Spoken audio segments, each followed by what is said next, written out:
সুপ্রিয় দর্শক, রূপসী বাংলা টেলিভিশনের সমসাময়িক আলোচনার অনুষ্ঠান থেকে আপনাদের সকলকে জানাচ্ছি অনেক অনেক শুভেচ্ছা। আমাদের মাঝে আজকে স্টুডিওতে উপস্থিত রয়েছেন principal Rafika Afroz, deputy general secretary, SAARC and south Asia teachers federation এবং জাতীয় গাইড সম্প্রসারণ কমিশনার ও রমনা গাইড জেলা commissioner, Bangladesh girls guide association. আপা, আপনাকে আমাদের অনুষ্ঠানে স্বাগত। আপনাকে সুস্বাগতম এবং রূপসী বাংলা টিভির পক্ষ থেকে ধন্যবাদ।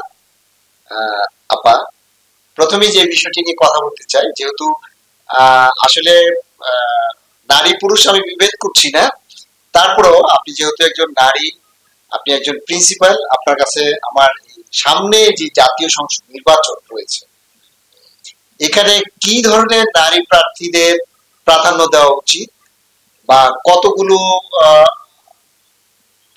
বিভিন্ন পেশার নারীদেরকে এখানে কি সমন্বয় করা উচিত কিনা, এ বিষয়ে যদি আপনি একটু আলোকপাত করেন।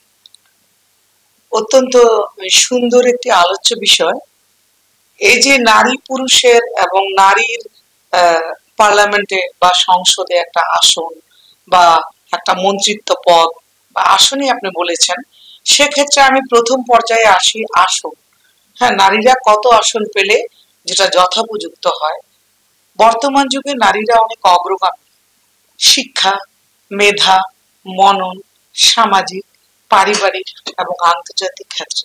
সেক্ষেত্রে আমি মনে করি নারীদেরকে অবশ্যই একটা স্থান দেওয়া উচিত এবং সেই স্থানটা তারা পাবে তাদের যোগ্যতার ভিত্তিতে।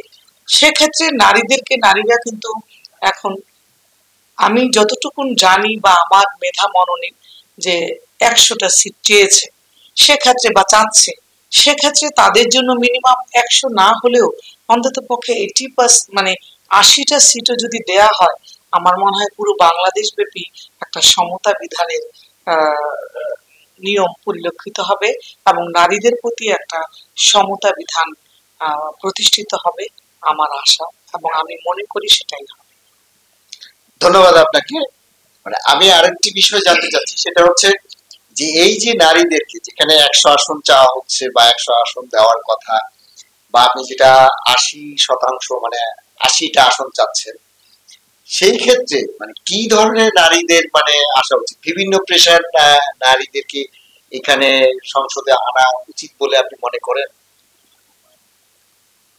অত্যন্ত একটা আমি মনে করি যে আপনার এই বিষয়টা একটা বর্তমান যুগের জন্য যুগোপযোগী এবং নারীর জন্য যুগোপযোগী। অবশ্যই আমরা যখন দেশ চালাবো, দেশ চালানোর ক্ষেত্রে আমরা বেশিরভাগই দেখি যারা মাঠ পর্যায় থেকে বিভিন্ন পর্যায়ে ত্যাগ, সংগ্রাম, তিতিক্ষা সেটার মাধ্যমে এসেছে, কিন্তু কিছু কিছু জিনিসে তাদের ঘাটতি আছে। সেই ঘাটতির জন্য দেখা যায় যখন তারা পার্লামেন্টে বা সংসদে যায়, তখন কিন্তু এই ঘাটতিগুলোর জন্য যিনি প্রধান থাকেন বা দেশ পরিচালক থাকেন তার জন্য কিছুটা কষ্টদায়ক হয়।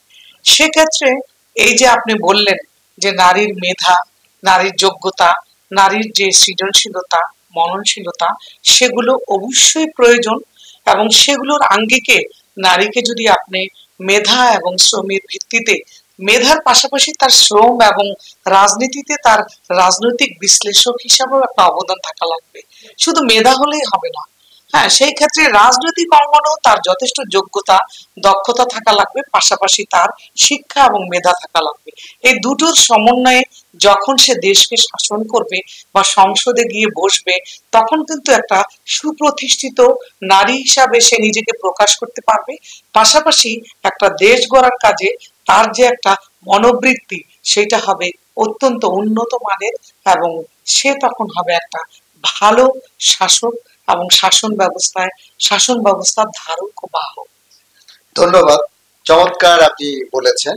আরেকটি বিষয় আমি বলতে চাচ্ছি, সেটি হচ্ছে বা জানার ইচ্ছে, নারীদের যেমন 300 আসন, সেখানে 30টা আসন নারীদের জন্য সংরক্ষিত ছিল, এখন সেখানে 100 আসনের জন্য বলা হচ্ছে। যদিও যদি হয় তাহলে নিশ্চয়ই এটা ভালো, কিন্তু তারপরে যে বিষয়টি বলা সেটি হচ্ছে যে নারীদের পক্ষ থেকে যে কতগুলো মন্ত্রী বা প্রতিমন্ত্রী বা উপমন্ত্রী আপনাদের প্রত্যাশা বা চাওয়া, একজন নারী একজন প্রিন্সিপাল হিসেবে, একজন অধ্যক্ষ হিসেবে আপনার কেমন চাওয়া? আমি মানুষ গড়ার কারিগর, সেক্ষেত্রে আমি বলবো যে নেপোলিয়ান বোনাপার্ট বলেছিলেন, আমাকে একটা শিক্ষিত মা দাও, আমি একটা শিক্ষিত জাতি দিব। সেক্ষেত্রে পার্লামেন্টে যাবে যারা, তারা সবাই মা।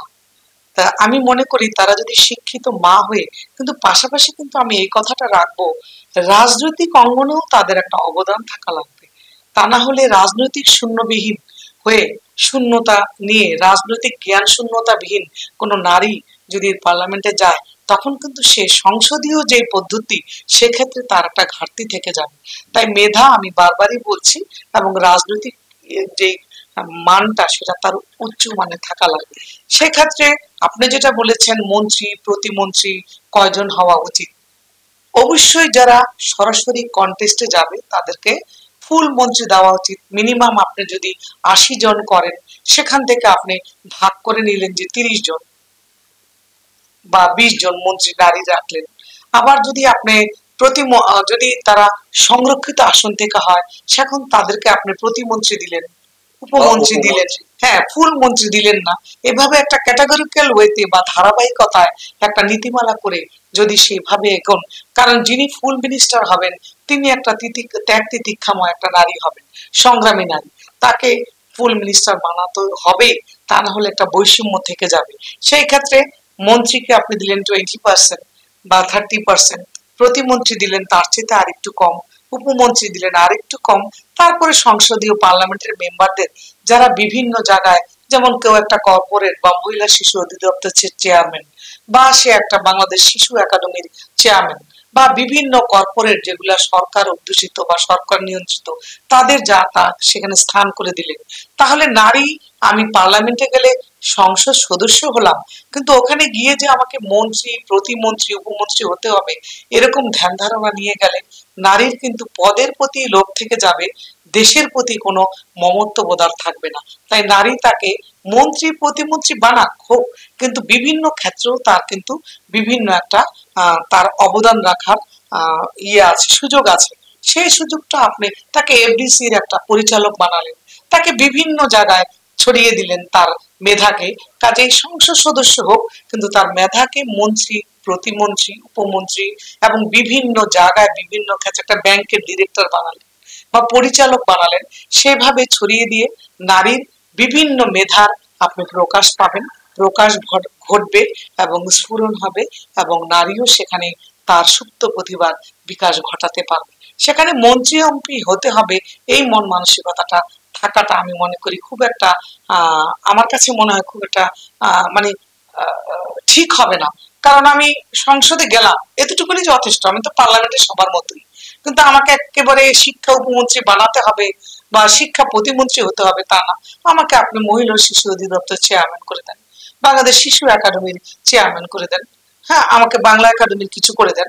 তাই নারীর মধ্যে যদি এই ধরনের একটা মানসিকতা থাকে ইতিবাচক, তাহলে কিন্তু নারী অনেক এগিয়ে যাবে, এবং তখন বোঝা যাবে একটা শিক্ষিত মা আসলেই একটা শিক্ষিত জাতি দিতে সক্ষম।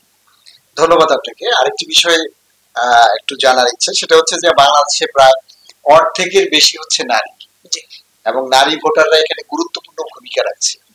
সেই ক্ষেত্রে আপনি যেহেতু একজন প্রিন্সিপাল, আপনি নিশ্চয়ই আপনার অভিভাবকদের সাথে বা বিভিন্ন শ্রেণী পেশার মানুষের সাথে কথাবার্তা বলেন। সেই ক্ষেত্রে নারী হিসেবে তারা কেমন ধরনের সংসদ সদস্য চান, এইরকম কি আপনার কাছে কোনো মেসেজ বা জরিপ বা কথাবার্তা জানা রয়েছে? আমি আপনাকে একটা কথা বলি, আমি বাংলাদেশ জাতীয়তাবাদী দলের সাথে সম্পৃক্ত দীর্ঘদিন যাবৎ, এবং আমি শিক্ষার সাথে সম্পৃক্ত ছিলাম জন্য রাজনীতিতে সক্রিয় থাকলেও কিছুটা আবার নিষ্ক্রিয় থাকতে হয়েছে।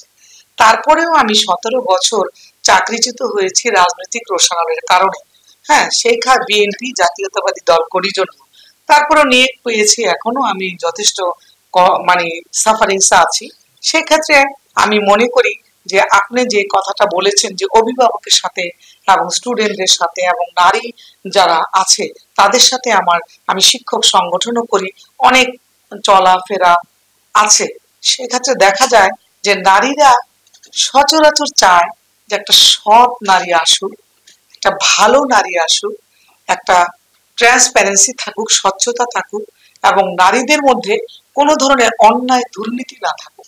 নারীরা যখন দুর্নীতি পরায়ণ হয়ে যাবে তখন কিন্তু আপনি কোনো কিছু সামাল দিতে পারবেন না। কাজেই সেই ক্ষেত্রে নারীদের মধ্যে আপনি যেটা বললেন যে কি ধরনের সংসদ সদস্য চায়, তারা বেসিক্যালি একটু সৎ ব্যবহারকারী, একটু সততা, স্বচ্ছতা এবং শিক্ষাসুলভ মনোভাব এবং মাতৃসুলভ মনোভাব এবং এই ধরনের আবার একটা নারী সুলভ মনোভাবও চায়, একটা মাতৃত্বের ছোঁয়া, একটা আপনার বোনের ছোঁয়া, বোনের মায়া, এবং নারী নারীর মতোই থাকুক, দেশ চালাক, সেই ধরনের একটা মনোবৃত্তি তাদের মধ্যে আছে। এবং তারা একটু ধর্মানুরাগী হোক সেটাও চায়, কারণ সবাই চায় বাসায় ফিরে মাকে একটু অন্যরকম দেখতে। তো সেই জায়গায় এই নারীরা আসলে নারীকে নারীদের মতোই দেখতে চায়, সেখানে শুধু নারীদের সুপ্ত প্রতিভার বিকাশ ঘটবে একজন মাননীয় অথবা একজন সংসদ সদস্য হিসাবে। এতটুকু। ধন্যবাদ আপনাকে, আমাদের অনুষ্ঠানে আপনি কষ্ট করে আসার জন্য আপনাকে অনেক অনেক ধন্যবাদ জানাচ্ছি। রূপসী বাংলা টিভির পক্ষ থেকে আপনিও একজন সাংবাদিক হিসাবে আমি আপনাকে আপনার এই সমস্ত সুন্দর আলোচ্য বিষয়ে আলোকপাত করার জন্য আপনাকে ধন্যবাদ, এবং রূপসী বাংলার দর্শক শ্রোতাদের প্রতি রইল আমার কৃতজ্ঞতা ও ধন্যবাদ। সুপ্রিয় দর্শক, রূপসী বাংলা টেলিভিশনের সমসাময়িক আলোচনার অনুষ্ঠানটি যারা দেখছেন তাদের সকলকে ধন্যবাদ জানিয়ে এখানে শেষ করছি। আল্লাহ হাফেজ।